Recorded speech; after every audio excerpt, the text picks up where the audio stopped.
fi wọ́n ní sílẹ̀ ìsìn. Ìwọ tó bá believe pé ìtorí mo come for these people. You don't want to stay with me. You don't want to talk to me. I don't freaking care. It will be better for you lot to freaking block yourself. Block ara yín mo fẹ́ rí yín. Because àtìgbà tí mo ti ń ja ogun mi bọ̀ láti kékeré, mi rí gbogbo yín. So now, I don't need you. Opinion yín Ọlọ́run ò ní ìdí ẹ̀ láti bless me. Ọlọ́run ò ní ìdí opinion yín láti gbé mi débi gíga. Ó sọ pé kò dá, Ọlọ́run sọ pé n tó mú fẹ́ ní ìṣe. So opinion yín, it is meaningless, it is worthless. So mo ti fi wọ́n nìyẹn lẹ́sìn. What you can take, I cannot take it. I am Oluwabukola Jesse. I am not you lot. So please, I don't want any idiot to start coming into my inbox.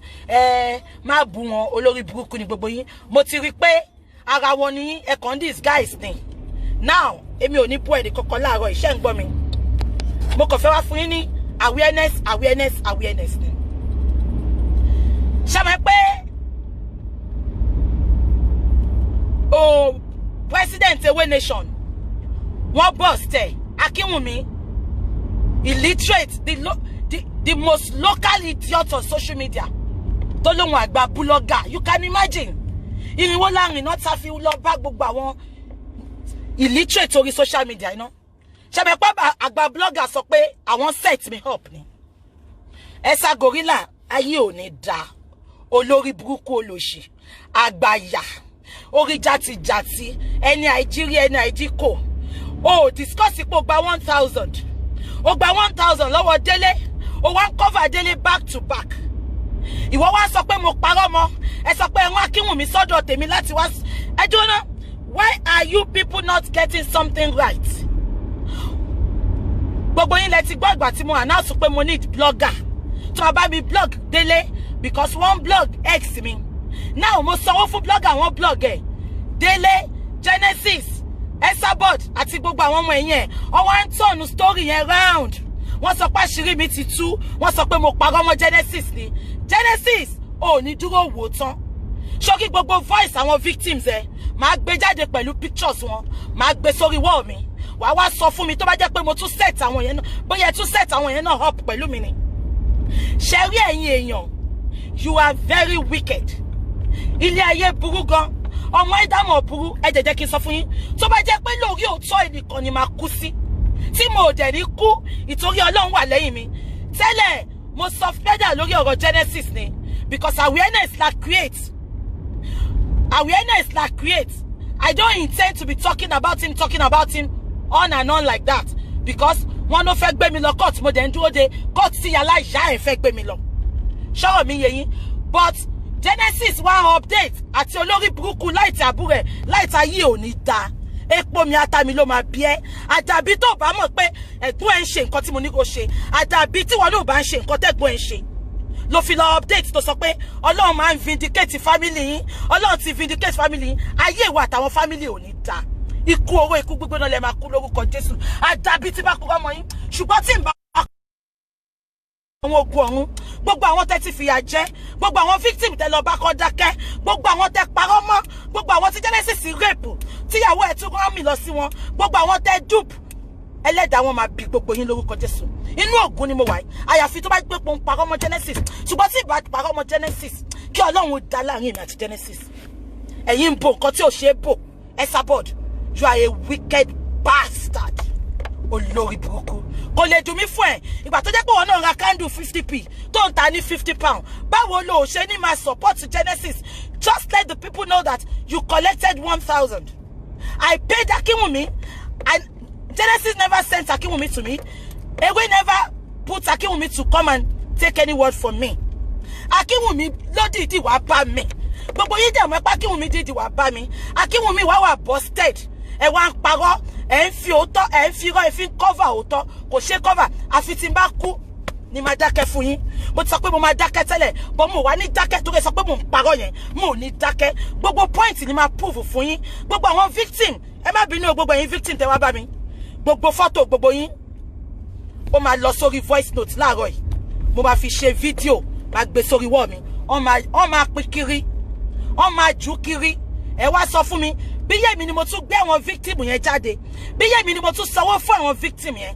Ẹ sọ fún mi, ẹ̀yin olórí burúkú tẹ́ ń bá wọn share náà, tẹ́ ń ṣe congratulation, gbogbo ọwọ́ tẹ́ fi share yẹn máa wí dà ní lórúkọ Jésù. Àdàbí tó bá yẹ pé mo parọ́ mọ́ wọn.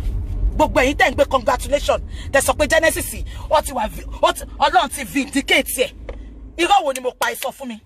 Ẹ Esabod gan máa ń blog èèyàn, ẹni tó bá ṣe ń blog ẹ̀. Délé lọ bá àwọn blogger ní Maryland kó máa blog ex mi. Èmi náà dẹ̀ sanwó fún blogger because I don't have the time. Mo ní kó blog ẹ̀. Ẹjọ́ ibo ni mo ti parọ́ mọ́. Ṣé Délé ò rape ni? Ṣé Délé ò rape ni? Délé ò dupe ni? Ṣé Délé ò gbowó lọ́wọ́ àwọn èèyàn ni? Ṣé Délé ò gbà kò ṣe omi fún yàn tó ṣe omi 120 lọ́nà mẹ́ta fún yàn? Ṣé Délé kò gbowó lọ́wọ́ mi ni? Tẹ́ sọ pé mò ń parọ́. Ṣé Délé kò jó Ṣadé níná ni? Ṣó parọ́ ti Ṣadé náà ni? Ṣó parọ́ etí Genesis pa ọkọ ẹ̀ ní Òṣòdì ni? Kí ló ń tẹ̀yìn èèyàn ṣe máa ń rí òótọ́ lẹ̀ tẹ́ máa ń parọ́ náà? Ṣẹ́rí ẹ wò mí dáadáa o. I'm a truth sayer. Tó bá jẹ́ pé òótọ́ yẹn ni máa sọ tí máa fi kú. Tí mo jẹ́ mọ̀ pé until tásìkò mi bá tó, orí òótọ́ yẹn ni máa wà. Let the world be against me, I will still stand. Do you all think you can shut me up? Billions of you cannot shut me up. Let me just get that into your freaking dumb skulls now. Billions of your chat, billions of your coming out, billions of your updates cannot shut me up. Genesis, agbo tó fẹ́ yìnrìn lọ, agbára ló lọ mú wá. Ojú ìyàwó ọ̀gá ó ń bọ̀ lórí chat mi láàárọ̀ ẹ̀, mo máa gbé sínú fídíò. Ojú Kenny tó sọ pé ó dóhun nínú ọ́fíìsì ó ń bọ̀ lórí kíní. Ojú Oyinlọ́lá Àjànàkú tí Akínwùmí tó dìdí mú wá sọ́dọ̀ mi. Tí KB náà confirm pé Akínwùmí náà mú gẹ́ yẹn wá sọ́dọ̀ òun tó sọ pé Genesis ń bọ̀ òun ṣe phone sex. Ojú òun náà ń bọ̀ lórí social media láàárọ̀. Gbogbo voice note àwọn victim Genesis mo máa fi fọ́tò wọn sí. Ẹ má bínú o because wọ́n sọ pé mò ń parọ́. Nǹkan tí mo hate láyé mi kọ́ máa sọ pé mò ń parọ́. Gbogbo èyí tẹ́ sọ pé fìjà fọ́lọ́ǹda Ọlọ́run ń jàjà yẹn lọ́wọ́ but ẹ jẹ́ kémi náà jà títí ayé. Ẹ ní láti bá mi jà. Ìgbà tí mo ti ń jagun mi ṣe wà ń bẹ̀ ni. Mo ń dá jàjà mi mo pè yín náà. Àbí kan tí mo sọ yé yín gbogbo ojú àwọn victim yẹn mo máa gbé síta ẹ wá jẹ́ kó wá debunk ẹ̀. Ẹ̀yin sọ pé Esabod mọ̀ ń pa ẹ̀. Esabod mọ̀ ń pa ẹ̀. Kí ló mọ̀ ń pa ẹ̀? Mo sọ 25,000 f'Akínwùmí lẹ́ẹ̀mẹ́ta. Mo sọ pé kó bá yé Genesis jẹ́. Àbí etí yín di ni ẹ gbọ́ àgbà tí mo sọ ní audio tí mo sọ pé má parọ́ mọ́ wọn. Nǹkan tó bá ṣe ni kò sọ pé ó ṣe. Ó yẹ sọ fún mi because olórí burúkú ni gbogbo yín. Nǹkan tí máa fojú yín rí ẹ ní délé wò tán. Ẹ ní délé wò tán. She cannot change anything for me. Ẹ jẹ́ kí sọ fún yín. Esabod ó lè ti máa ṣe for everybody. Mo ti sọ fún ẹ pé tí n bá dákẹ́ mo lọ gbá recess ni mo ń padà bọ̀. Tí n bá dákẹ́ mo busy ni you cannot shut me up. Light ayé ò ní da. Ìwọ kan tó dàbí ewúrẹ́ tó ń yàgbẹ́ yìí. Very dirty looking bastard. Ẹ̀yin olórí burúkú tí ò bá ń ṣe mí tí ò bá ń ṣọlọ́run tó gbé yín jáde lórí Facebook. Ẹ wá wọ́n wá là yín lójú tán. Ẹ̀yin olórí burúkú ará alákùkọ ìkakò wá wọ̀ yín dì. Nǹkan tí máa ṣe fún yín ìwọ light yẹn ìwọ update ó sọ pé Ọlọ́run máa ń vindicate family yín. Vindication wo ló wà ń bẹ̀? Baba London ayé yín á da. We are not facing the fact. Ṣé Genesis ò gbowó lọ́wọ́ àwọn èèyàn ni? Ṣé kò dupe àwọn èèyàn ni? Ṣé kò rape èèyàn ni? Ṣé kò ṣe gbogbo nǹkan tó ń ṣe ni? Ó ṣe now. So ibo lọ́lọ́run ti vindicate ẹ̀ tí gbogbo yín sọ pé Bukky parọ́ mọ́ ni. Bukky parọ́ mọ́ ni. Ayé yín ò ní dalẹ̀ yọ kankan.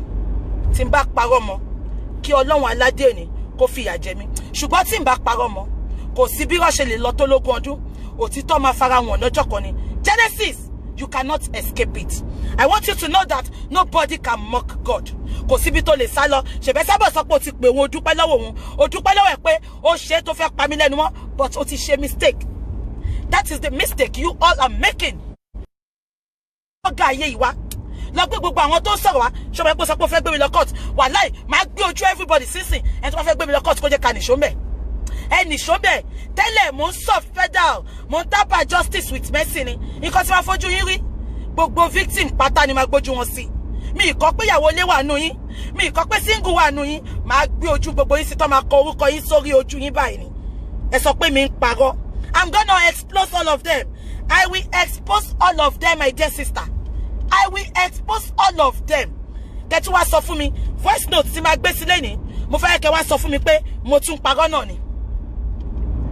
Kí ló dé èèyàn funny báyìí ná? Esabod àti mọ́ níwà ẹ̀ olórí burúkú gorilla. Àṣìírè olóṣì. Ìṣòro tó ń ṣe tó ń turn around tó ń come against you. Ìyá òṣì, ìyá òfò. Ṣòro bí gbogbo àwọn tó lọ gbé síta máa jẹ́ kí n dákẹ́ ni. Mo ò lè dákẹ́. Bí yá ló gẹ́ẹ̀tì nǹkan tí mò ń sọ, mo ò lè dákẹ́.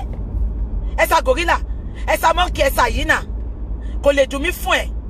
Ìgbà tó ń ra ewé, tó ń ra ní 50p, 10p, tó fi ń ta fáwọn èèyàn ní £200, £250. Ìgbà wo ló ní support yóò lè?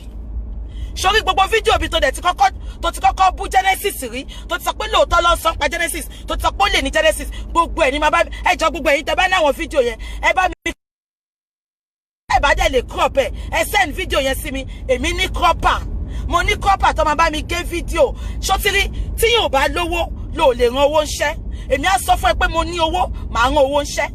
Eléyìí ò ṣe pọ́n fẹ́ defame character ẹnì kankan, nǹkan tí Genesis ṣe gangan ni màá máa gbé síta. Mo dákẹ́ tẹ́lẹ̀ ni, ṣùgbọ́n mo ti rí pé orí tó bá máa jẹ̀yà ni, tó bá sùn á dìde á lọ síbi tó ti fẹ́ jẹ̀yà yẹn. Esabod ló máa ń kóyà jẹ, wàá dẹ̀ jẹ̀yà yẹn Genesis, wàá jẹ̀yà yẹn lẹ́kùnrẹ́rẹ́. Sórí gbogbo voice note wo long film ni, just keep it locked on this platform. Ẹ bá mi dúró sórí platform mi kẹ́ máa wo bó ṣe máa unfold. Gbogbo chat ẹ, private chat ẹ, pẹ̀lú àwọn tó sá lọ. Wo nǹkan tí wọ́n fojú ẹ̀rí Genesis, ẹ wá sọ fún mi sẹ́ pé bóyá rọ́ náà ni mò ń pa. Ẹ sọ fún mi pé bóyá rọ́ ni mò ń pa. Ẹ̀yin olórí burúkú, ẹ̀yin tẹ́ ń ṣe congratulation kiri, tẹ́ ń share kiri. Sórí ọ̀rọ̀ gbogbo yóò lè dùn mí ná. Ṣé àmọ́ gbogbo bẹ́ẹ̀ ṣe lórí social media yìí ni? Ṣé àmọ́ gbogbo bẹ́ẹ̀ ṣe ni? Gbogbo yóò ní good history now. Ẹ ní good history. Gbogbo yóò ní integrity. Ẹ̀yin lè máa ní kó gún lọ́la, ẹ̀yin lè máa ní crucify him today, ẹ̀yin lè máa ní kó resurrect lọ́la. Ọ̀rọ̀ yín ò jọ wá lójú. It is your ways. Àmọ́ bẹ́ẹ̀ ṣe ń ṣe, it is your ways. Ṣé èyí tó jẹ́ pé ẹ lè líkì àsì ọ̀tá yín ìtorí ẹ fẹ́ báyàn jà, kí wá lẹ́yìn yẹn tẹ́ ń ṣe ẹ̀, tẹ́ ń sọ pé congratulations. Ọ̀rọ̀ yín ò jọ mí lójú. If anybody come for me, màá jáde fún yín tán ni. Sórí nǹkan tí mo ṣe dáwọn tó ń jáde lóhùn. Non-entity ni wọ́n, ṣùgbọ́n tí bá rèé tí mo fẹ́ dá lóhùn nù yín, màá já yín lóhùn. Hands down tí ò sí nǹkan tó máa ṣẹlẹ̀. Exactly, yeye Olúwa ló gbọ́n. Ọlọ́run tú àṣírí Akínwùmí, kàkà kẹ́ accept defeat yẹn, kẹ́ gbà pé o lè ní. Face the fact pé this is a betrayer, big time the betrayer. Ó wá bá mi, mo fún ẹ lóúnjẹ, mo sanwó fún blogger ni, gbogbo yín lè ń sanwó fún blogger. Ẹni tó ń blog fún Esabod, ó ń sanwó fún ni. Gbogbo blog irọ́ tó ń blog àwọn èèyàn, ó sanwó fún ni. I have the right to pay my bloggers to do the blogs for me. So ẹjọ́ ibo ni mo ti jẹ̀bi. Tí gbogbo yín gbé kiri pé àṣírí yàlá ìyá yín wò ló tú, ká kúlù fún yín. Àṣírí yàlá yín wò ló tú. Ẹ wá turn everything. Esabod mọ̀ ń pa ẹ̀. Esabod àti money wí ẹ̀ ṣe bó gbowó ni. Gbogbo yẹn wá dákẹ́, ẹ ti ẹ bèrè pé kí ni reason tí Genesis fi fún Esabod ní 1,000. Ẹ̀yin ayé mà burú o, ẹ mà níkà o, ayé ẹ mà níkà o. Okay, tí Genesis ò bá ṣe gbogbo nǹkan tó ṣe yẹn, kí ló dé tó fi fún Esabod ní 1,000 naira? Ṣé ti jókòó kẹ́ bèrè question yẹn ṣá? Ẹ mà bèrè yẹn. Bukky manipulate ni, Bukky parọ́ lẹ̀ ń sọ. Ẹ jẹ́ kí n sọ fún yín, ṣe rí ẹni tó bá máa lókìkí, ẹni tó bá máa ní ògo, ó ti di dandan kan ètì ẹ̀, ó ti di dandan kan pariwo ẹ̀. Ṣé ariwo tẹ́ ń pa yẹn, òun ló fi ń gbé mi lọ síbi ìṣelógo mi sí. Ṣé gbogbo nǹkan tẹ́ ń sọ yẹn, èmi ò tiẹ̀ rí. Because I am busy making my money, I am busy doing my business. So gbogbo nǹkan sí gbogbo yín sọ yẹn, you loads are just ranting. Ṣé rí gbogbo ẹ̀yin speakers tẹ́ kàn jáde, tẹ́ ní nǹkan tẹ́ máa sọ, ẹ̀yin tẹ́ kàn update, tẹ́ ń blog, tẹ́ ní nǹkan tẹ́ fẹ́ fi ọwọ́ yín sọ, àbí nǹkan tí mo sọ yé yín, ẹ wá bá mi máa sanwó fún yín. You are just doing it for free. There is nothing free in this world. Máa sanwó fún yín, ẹ kàn jẹra yín yà ni, ẹ gbàgbé mi need kẹ́ ṣiṣẹ́ fún mi, máa fún yín salary, máa base yín lórí salary tẹ́ máa fi jẹun. Elébi ni gbogbo yín. Elébi ni gbogbo yín.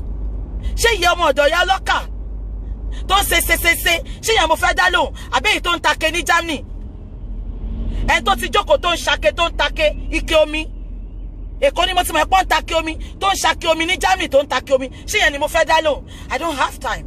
Esabod àti Genesis lèmi àti wọ́n jọ lọ́rọ̀ àjọ máa mú nǹkan lẹ̀ ni ẹ jọ̀ọ́ ẹ kú ojú lọ́nà.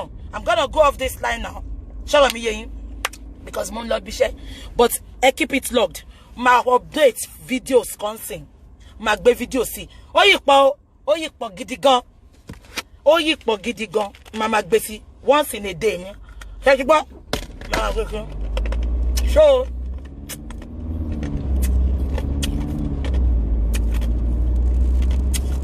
ẹ jọ̀ọ́ mo ṣe dúpẹ́ lọ́wọ́ gbogbo ẹ̀yin tẹ́ believe mi gbogbo ẹ̀yin tẹ́ sọ pé òótọ́ ni mò ń sọ mo dúpẹ́ lọ́wọ́ yín Baba London Pulse and Ponder Anamayowa KB Mommy Ellen mo dúpẹ́ lọ́wọ́ gbogbo ẹ̀yin supporters wa mo rí gbogbo yín thank you so much. I cannot mention all your names then I'm driving mo wo chat yẹn ẹ ṣé mo dúpẹ́ lọ́wọ́ gbogbo yín ọ̀run ò ní fi wá sílẹ̀ níbi tẹ́ ẹ ti lè sọ̀rọ̀ ọ̀run máa sọ̀rọ̀. ṣé yìí Buffalo tó ń ta ráìsì àtẹ̀wà lẹ́kọ̀ọ́ yẹn olórí burúkú ó jẹ lọ́dọ̀ Làfúnkì ó jẹ lọ́wọ́ fún mi Beauty World ó jẹ lọ́wọ́ ewé ó jẹ kò síbi tó ti jẹ tó bá ti fún ẹ lóúnjẹ ajá ni ẹ tó bá ti ju egungun sí ẹ ẹni tó bá ju egungun sí ẹ mọ́mẹ́ǹtì yẹn òun ló máa sọ pé òun ló dáa ṣé wọ́n ni mo fẹ́ dá lóhùn ìwọ tó jẹ́ pé elephantiasis ń bẹ́ ìjà ṣé wọ́n mo fẹ́ dá lóhùn nǹkan tí máa ṣe fún wọn mo yìí reserve comment fún mi àti ẹni àbí wèrè tó wà níbi tó yẹ pé gbogbo owó ìsì ẹ̀ lámọ̀ bó ṣe pé immigration bó ṣe bọjà ọlọ́jà jẹ́ ṣé yẹn la fẹ́ dá lóhùn tó ń ṣe congratulation òun ò ń ṣe nǹkan gidi láyé tiẹ̀ ṣáwọn yẹn ni mo fẹ́ dá lóhùn bring it on kó tí máa fojú yín rí ẹ̀ ní délé òótọ́.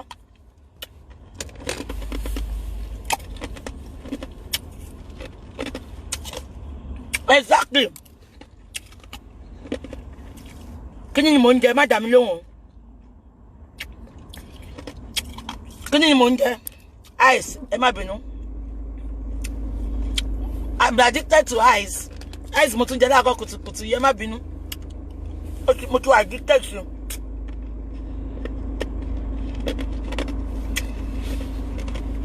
Ṣé ń gbọ́ mi? Mo ń bọ̀.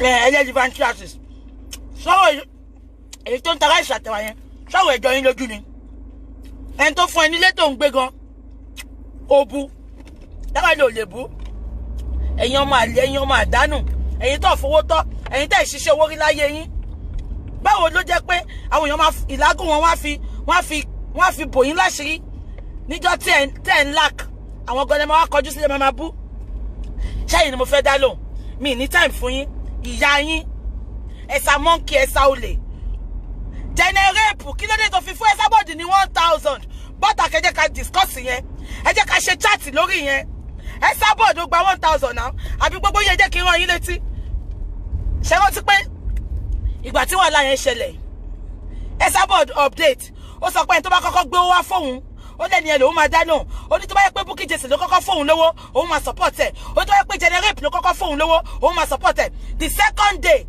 la gbọ́ pé Genesis lọ fún ní 1000 ìgbà yẹn ló fi bọ́ta tó fi sọ pé kọ́ má dé mi lóhùn o mò ń parọ́ ni o mo ti parọ́ rí o Esabod kò ní dáa fún yàrá ìyá ẹ̀ Fóyèkẹ́ lọ́nà òun kò ní dáa fún o ò ní kú rí o ní kú síbi táṣọ ẹ wà olórí burúkú ìwọ sọ pé mi ń parọ́ ṣọmọ pé wọn lórí onírọ́ ní orí social media ìwọ lórí onírọ́ wàá kọ́ kúkúrọ́ wàá ṣe gbogbo ẹ̀ wàá lẹ̀ mọ́yàn ó wá lé mi ń parọ́ oníkọ́ má believe me ó máa believe me 100 times kó tó believe ẹ olórí burúkú ìyá òṣì ìyá àjàrà bùkà ìwọ àti délé ìwà yín jọra yín náà fọ̀rẹ́ ẹ̀wọ̀n mi kì í sọ èèyàn tó jẹ́ ó rí pé jọra yín ni ó wá sọ pé ẹ̀ scammer ni kọ́ má lọ sọ́dọ̀ ẹ̀ ìwọ lọ sọ́dọ̀ àwọn pásítọ̀ olórí burúkú olòṣì ṣùgbọ́n fẹ́ káwọn èèyàn forí ko wọ́n sọ pé yàn ò lè wọ́n ní ká panupọ̀ ká bá wí ìwọ support ẹ̀ sọ pé nǹkan tó ń ṣe dáa kò lè dùn mí fún ẹ̀ gbàtọ́ jẹ́ pé àwọn èèyàn gidi àwọn achievers àwọn ló máa hate enemy of progress ni ẹ́ aláyé ìbàjẹ́ olóṣì olórí burúkú àbí ìwọ ìkọ́ ló sọ pé show music lọ sí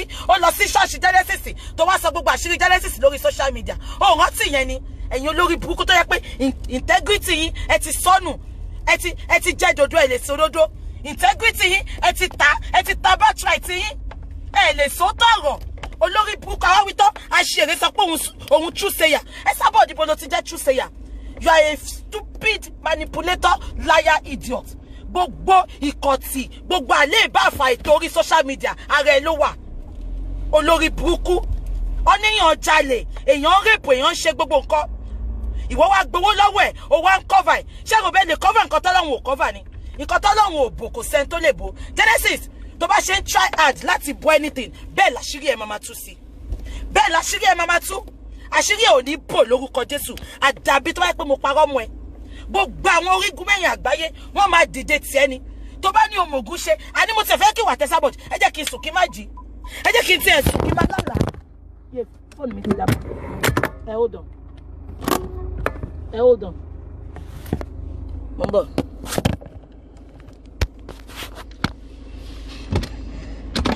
ẹ jẹ́ kí n sùn kí n má jí ẹ̀yin olórí burúkú ẹ̀yin tẹ́ ẹ̀ ní nǹkan kan agbára kankan kò sí lọ́wọ́ yín olórí burúkú Esabod ó sọ pé ò lágbára kankan àṣìírí á sọ pé ẹni tó ń ṣe spiritualist ò ń ṣe kà bó lórí burúkú ni ẹni kò nídìí kó ṣe kà padà bí fún mi padà bí tó yẹ pé ó ṣe nǹkan tí mo ní kó ṣe délé kò nídìí kó ṣe kà padà bí fún mi ẹ̀yin olórí burúkú tẹnu yín ti kan ọ̀rọ̀ yín ti kan létí Ọlọ́run ti kan létí ọmọ aráyé ẹ̀ tún lálùyọ ọmọ bẹ ṣe wà yẹn àwítọ́ wọn sọ pé ń wò is it by viewers tánà lè wẹ̀ sí ẹ̀ tánà lè wẹ̀ sí ẹ̀ ó náà ń wò ọ̀nà fẹ́ mu wálẹ̀ Genesis you are down you are footmat ó ti di ẹni ìkọ̀tì àwọn ogun ọ̀hún ò sí pẹ̀lú ẹ mọ́ spare me your fuckery Akínwùmí ayé ìyá láyé ò ní da ṣé gbogbo yín rí mẹ́sẹ̀jì kan tákínwùmí lọ gbé ṣé àmọ́ pé gbogbo mẹ́sẹ̀jì èmi àti ẹ̀ ó screenshot ẹ̀ ojú mi wọ̀n bẹ́ẹ̀ nọ́mbà mi wọ̀n bẹ́ẹ̀ Akínwùmí wá lọ ṣe olúwọlé mẹ́sẹ̀jì kan ó sọ pé mi ní kóhun bá mi mú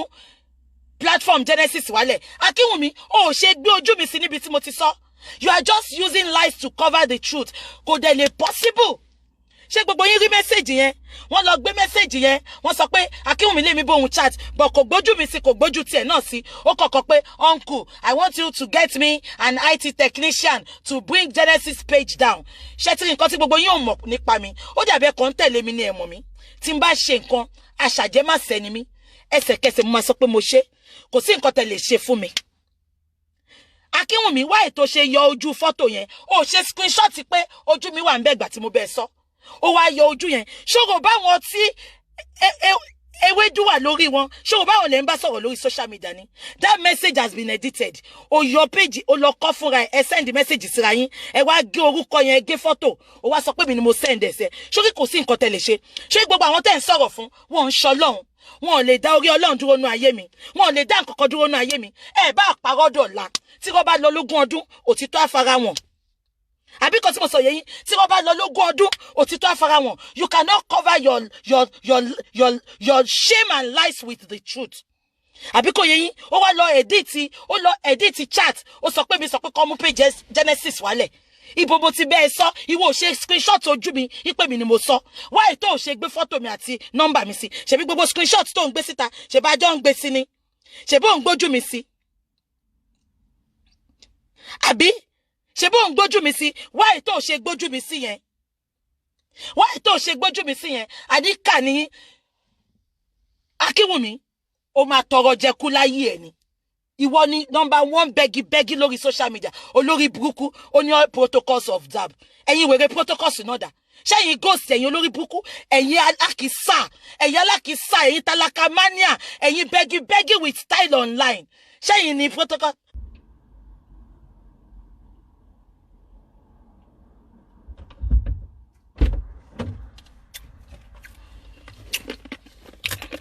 wọ́n jẹ́ kó máa lọ ti débi iṣẹ́ nǹkan tó máa fojú yín rí ìwọ tó máa ń pebi iṣẹ́ yàn lọ pebi iṣẹ́ o lọ pebi iṣẹ́ káyé wa bàjẹ́ sí mi lọ́wọ́ ìwọ tó ń pe immigration lọ pe immigration káyé wa bàjẹ́ sí mi lọ́wọ́ olórí burúkú wọ́n ṣe kàtọ́ wọ́n sọ pé àwọn ń tajà wọ́n láwọn ń ṣe rere kó tó máa fojú gbogbo yín rí ẹni dúró wò tán ẹ̀yin olórí burúkú aláyé bàjẹ́ àwọn tẹ́ bá yé wọn jẹ́ lè máa pè mí mo láyé tí èèyàn kọ́ lè bàjẹ́ ẹ bá yé ara yín jẹ́ ni àfi tọ́lọ́run ò bá sí lẹ́yìn mi ẹ̀yin ló bukú ẹ jẹ́ máa yọ ẹ̀yin tèmi mo dúpẹ́ lọ́wọ́ yín o ẹ lọ máa wórí wọ́ọ̀lù mi máa gbé fídíò kan sínsìn ṣẹ́sì gbọ́ máa gbé fídíò yẹn sí ṣẹ́sì gbọ́ stay tuned talk to you later bye bye.